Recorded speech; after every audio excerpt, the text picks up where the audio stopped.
O que é tolerância?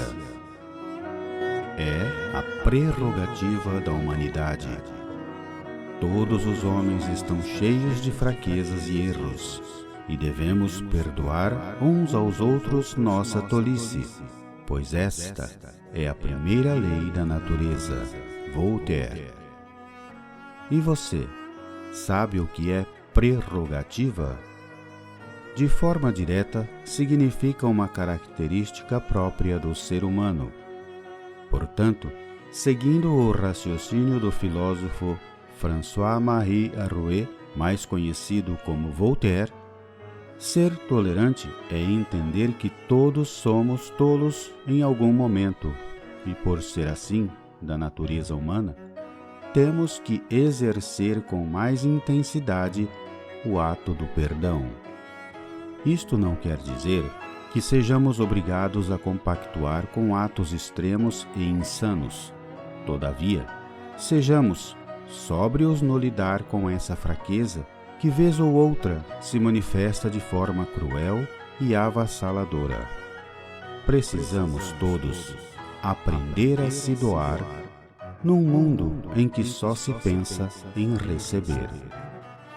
Eu sou Walter Kepler e este é o podcast ilustrado Uma Razão a Mais. Aqui compartilhamos assuntos de interesse comum, com o objetivo de alimentar a motivação e o entusiasmo.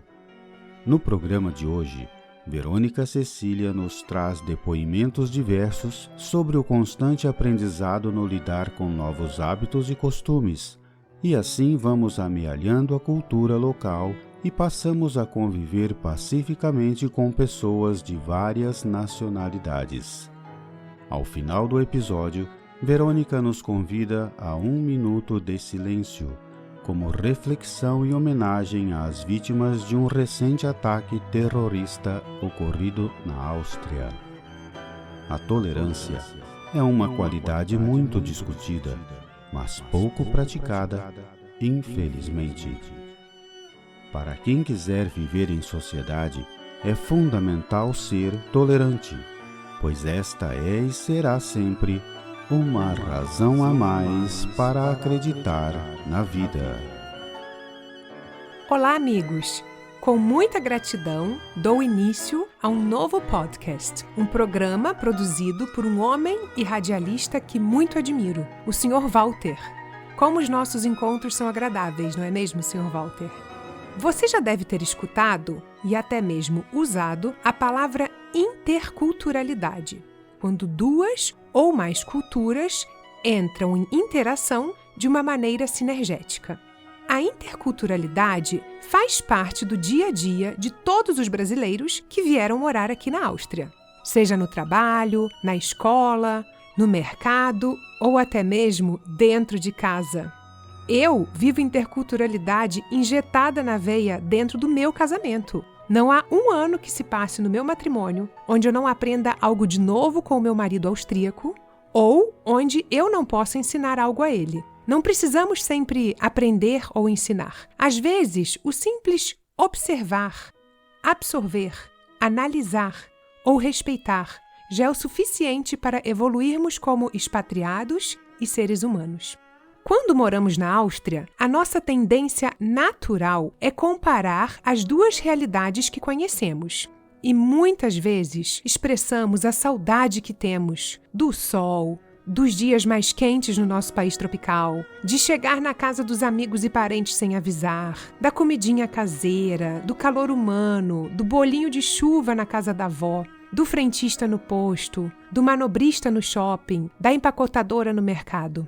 Enfim, baseado em todas as coisinhas maravilhosas que amamos no Brasil e que muito sentimos falta, hoje queremos virar o espeto e fazer o contrário. O que você observou ou aprendeu na Áustria? Quero ressaltar que essa fala de hoje não é minha, ela é nossa. Brasileiras maravilhosas que moram aqui em Salzburg há 1 ano, 5, 20 e até mesmo 30 anos, deixaram o seu recadinho em forma de depoimento. Como estamos em uma época de pandemia, Inclusive, em um mês de lockdown light e não podemos nos locomover muito, lhes convido para embarcar nessa breve viagem. Apertem os cintos e tenham certeza de que em cada lugar novo que moramos, sempre há algo de muito bom que possamos aprender e levar para a vida. Cintos apertados? Máscaras postas? Podemos dar início aos depoimentos? Os nomes aqui citados são fictícios, para preservar a identidade das declarantes. Inclusive, para aumentar o grau de interculturalidade, escolhemos nomes alemães para aumentar ainda mais o seu conhecimento. Angélica diz: Obrigada, Áustria. Eu aprendi a ser mais pontual e a sair de casa mais cedo. Brigitte aprendeu que os austríacos são menos workaholics. Não há pressão de fazer centenas de horas extras e não temos que ficar até mais tarde no trabalho todo dia. Eles se preocupam mais em viver, aproveitar a família e passear, não só no trabalho. Waltraud agradece a Áustria. Eu aprendi a dizer danke para tudo. Parênteses. Danke significa obrigado. Ilse aprendeu a empacotar as suas compras bem mais rápido no caixa do supermercado. E Josefine aprendeu a beber Schnaps, que é a aguardente local. Eles tiram Schnaps dos lugares mais mirabolantes e nos horários mais curiosos. Isolde aprendeu que aqui não se divide cerveja com ninguém. Aliás, ela ensinou aos austríacos que conhecem a tomar cerveja gelada, como no Brasil. Johanna aprendeu a comer queijo depois da sobremesa. E Hildegard aprendeu a encher o tanque sozinha e a fazer todo o serviço que um frentista de posto faz. A filha da Irmgard aprendeu a levar comidinhas diferentes para o lanche da escola. Brócolis, linguiça, queijo, salmão, tomate e nada mais de suco açucarado ou chocolate. Luísa aprendeu a tirar os sapatos ao chegar na casa de alguém. E Rosa aprendeu que os austríacos passam a noite de Natal só com as pessoas da própria casa, a família mais íntima, tipo pais e filhos. Ela sente falta da reunião de familiares e amigos do Brasil. Hannah aprendeu a se preocupar mais com o futuro, em termos de se assegurar para o futuro. E a Rosemary aprendeu a dormir sem medo, pois há um sistema social e de saúde que a ampara. Efe aprendeu a ser mais independente e fazer tudo com as próprias mãos. Na juventude dela no Brasil, era normal as pessoas fazerem tudo por ela. Hoje, que ela aprendeu a fazer sozinha aqui na Áustria, ela dá muito mais valor a esse tipo de trabalho e trabalhador no Brasil. Sabine ama os austríacos por sua lealdade. Ela tem amigos austríacos que zelam por ela há décadas e ela se sente muito acolhida. Marion nos deu um exemplo prático. O filho dela quebrou o dedo no jardim de infância e ninguém soube dizer como. Ele foi levado ao hospital e no dia seguinte, o jardim de infância recebeu uma intimação do governo para que uma explicação fosse dada. Ela ficou impressionada. Heidi aprendeu a dizer não aqui na Áustria. Aprendeu que um não para os outros é um sim para ela. Inclusive, pegando carona nesse não, já vamos para o próximo tópico, que tem uma certa correlação. A Liane aprendeu a ser mais sincera, direta e objetiva. Sônia diz que os austríacos vivem bem menos de aparência. E a Belinda aprendeu a separar a vida pessoal da profissional, no sentido de é possível discutir algo no trabalho e depois do serviço as pessoas lidam sem rancores. As críticas são aceitas de forma mais construtiva e não se leva para o lado pessoal. Mas ela levou um tempo para entender esse jeito de ser. Victoria aprendeu que os rapazes austríacos não são frios, tampouco insensíveis. Eles são românticos e cavalheiros à moda antiga. Ainda abrem porta de carro e ajudam a tirar o seu casaco de inverno ao chegar em um determinado lugar. Verena aprendeu que andar de transporte público não é vergonhoso. É orgulho. Até o nosso presidente anda. Rachel acha os austríacos mais envolvidos politicamente. O povo austríaco reclama bastante de tudo, diz ela. Deve ser por isso que aqui é um dos melhores países do mundo para se morar. Por outro lado, diz Rachel, nem conhecem o que é passar necessidade e ter que conviver com corrupção o tempo todo. Os classifico como inocentes nesse sentido. E Sara aprendeu que não é muito popular visitar mãe e bebê na maternidade, sem avisar então, nem pensar. Não é que não seja permitido, é que não é muito comum como no Brasil. E você, ouvinte, o que aprendeu em Salzburg ou na Áustria? Talvez você queira compartilhar a sua experiência deixando o seu comentário. Eu, Verônica Cecília, aprendi que é um povo incrivelmente solidário e bem organizado. O país acaba de ser vítima de um atentado terrorista. A rede de transporte em Viena parou na mesma hora. Depois das primeiras horas de tensão, hotéis vienenses abriram suas portas gratuitamente para as pessoas dormirem. E moradores ofereceram suas casas via Facebook para os que não tinham conseguido voltar para as suas casas e que pudessem ter abrigo na casa de desconhecidos. No dia seguinte, equipes de psicólogos já estavam apoiando as crianças para começarem a superar o trauma.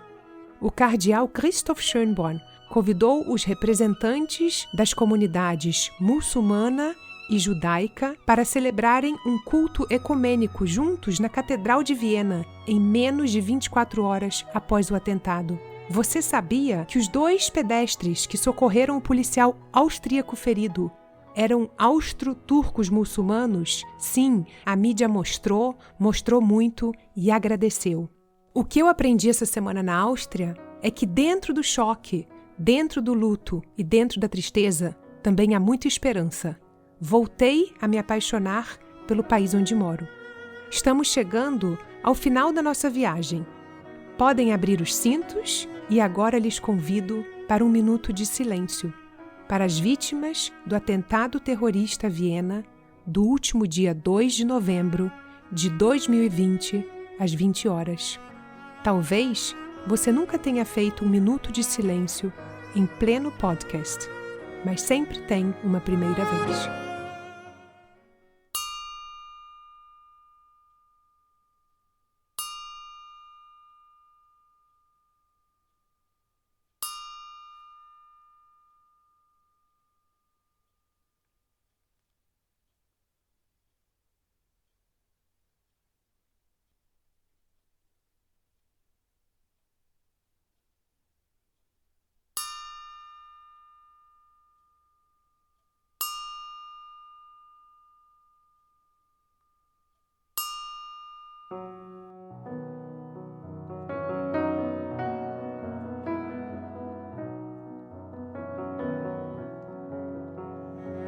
Tolerância é como um pingo d'água que pode apagar um incêndio.